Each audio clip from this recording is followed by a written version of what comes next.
We're back with Chapter 53, still on Concept 1, just getting a little background information to help us understand population ecology. The next thing we're going to take a look at is what's called patterns of dispersion. Within a particular area where we look at a population, sometimes the creatures are spread out evenly, sometimes they're not, sometimes they're clumped together. So we basically divide that into three basic categories of what we call dispersion, and usually it's various environmental factors and social factors within that particular type of animal that influence this type of spacing. Oftentimes you're usually going to see kind of a clump spacing like you see over here on the far right, but we'll discuss in just a second why you might see variations in that. So starting with clump dispersion, probably the most common or popular. Individuals aggregate into patches, and this is usually influenced by resource availability and behavior. So you'll find, for example, if you were to walk out in the forest and to look for mushrooms, you would find them in a clump dispersion. You might find large clumps growing on fallen logs or in particularly damp, shady areas. So where they find the resources, that's where the population tends to grow and the number of individuals tend to group into that one area. So that would be called clumped dispersion.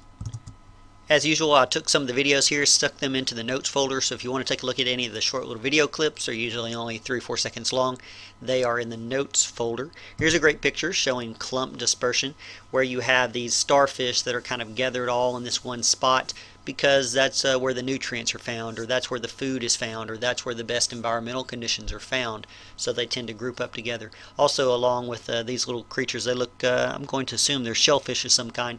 You see how they're very much clumped into this one spot. They're not evenly spread out, and again, that's going to be due to the resources that they need or the location of those resources. The second type of dispersion that we might look at is called uniform dispersion. Uniform dispersion would be where they're all evenly spread out, evenly distributed. This is usually because of territorial fighting. So you might find creatures, especially like say at a bird nesting site, where there may be hundreds of birds who come to a particular island to nest, and they are very territorial. They kind of mark out and want their own little spot.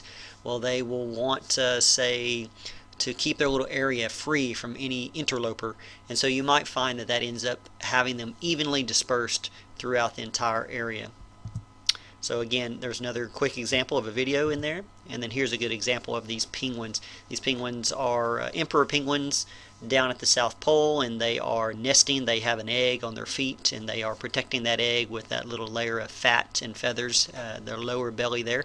And notice how they're pretty much evenly dispersed. They're evenly spread out. They're uniform. And that's because they tend to be a little territorial. They like to have their own little space, and they try to keep anyone out of their little space, and that keeps them sort of in this uniform pattern that you see. The last pattern of distribution would be, or dispersion would be random. In random dispersion, the position of each individual is independent of other individuals. In other words, you may have some that are clumped and some that are spread, and there doesn't seem to be any pattern whatsoever. And you might have this if there is no particular strong attraction or repulsion type factors. You're just going to have what we call a random pattern. A great example of this random distribution is dandelions in a farm field.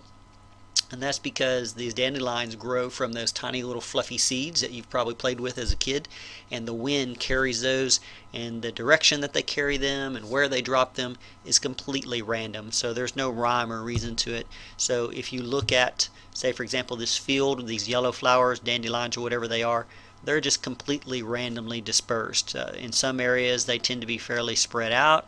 In other areas they tend to look fairly clumped, but there's no particular factor that's keeping them apart or putting them together, so you're just going to have random dispersion. So those are the three kinds of dispersion that you might see. Clumped tends to probably be the most common that you find, and then uniform and random. So we've talked about density, we've talked about dispersion. Let's throw in one more D word there. Let's talk about demographics. And you can study demographics or demography with humans, or you can do that with other wildlife, plants and animals as well. Demography is the study of vital statistics of a population and how they change over time. So we're going to talk about birth rates and death rates. Those are of particular interest to demographers because they help explain how a population changes over time.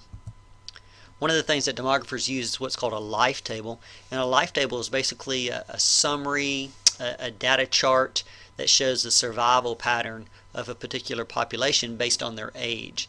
And it's best made by following the fate of what they call a cohort, a particular group of individuals of the same age.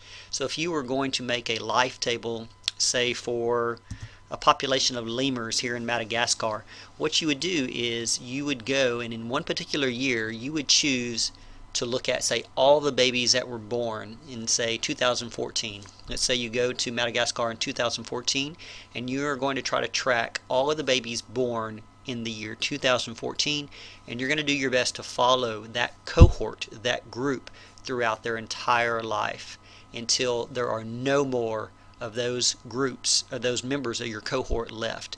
And so some of those babies may die in their first year. Some of them may live to be 2 or 3. Some of them may live to be 15. I don't know what the age limit is for a lemur. But you're going to follow that entire group from their birth until the last one dies.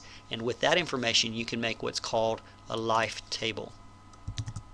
On the next slide we're going to look at not lemurs but Belding ground squirrels, which we kind of talked about previously. They're the ones that make the specific calls for the snakes and the hawks when we discussed that in a couple of chapters ago. Well, if we look at a life table of the Belding ground squirrel, it reveals some information about these creatures, how long they live, what's the proportion of males and females in particular age groups, that type of thing. So here we have basically a data chart starting with age 0 all the way. It looks like the oldest ground squirrels live to be 9 or 10 years old, and here is the number of ground squirrels alive at that within that age group. And so they followed this cohort of ground squirrels for 10 years, and there was only one that made it to the 9th and 10th year. And you can see the proportion that's alive during the year. You can look at females and males, and so here on this side we have the males, this side we have the females, and we can look at the changes in the population over time. You can see, for the first thing that pops into my view is the fact that the males don't live as long. Like, they had no males make it to age 6, and they had a number of females that made it. They had 9 females, so that's not a huge number, but still it's better than 0. So you can see males tend to die more early, and maybe that's because maybe that's due to fighting or aggression, or maybe there's other reasons they might want to investigate.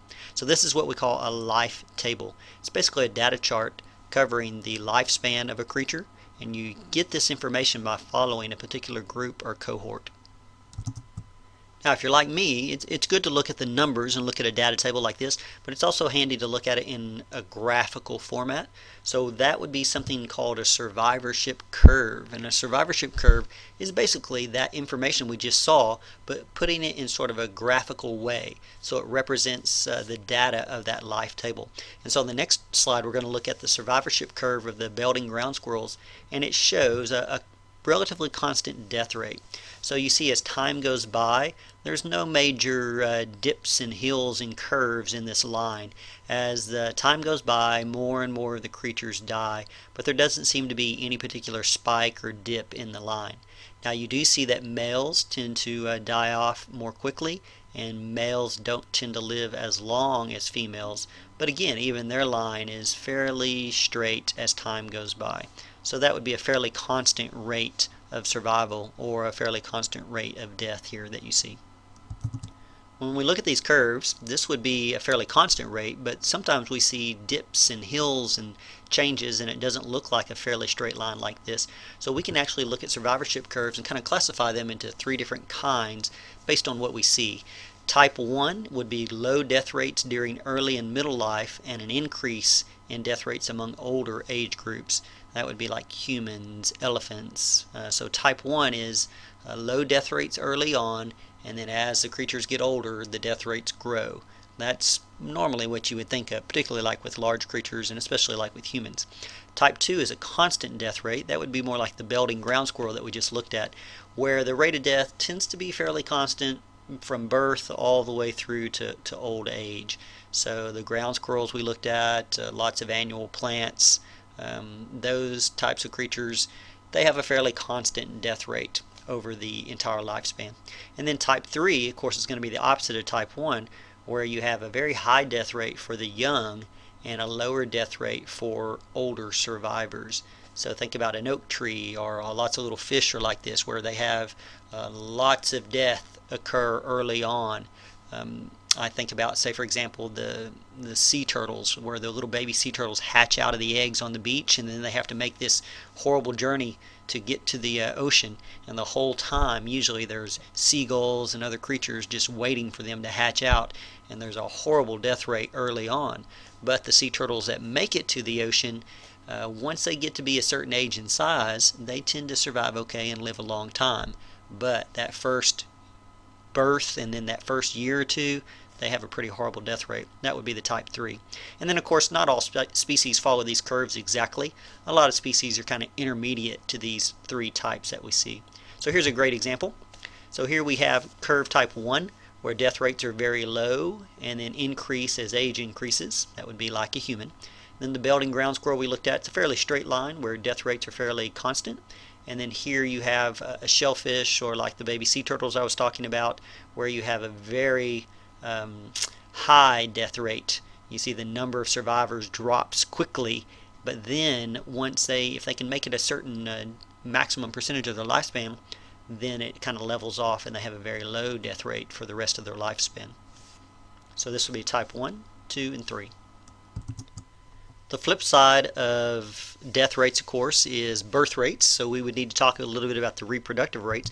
And demographers are also very interested in the reproductive rates of creatures. So for species that reproduce sexually, the demographers often concentrate on the females in the population, because that's where reproduction is going to happen, and that's where those numbers are occurring.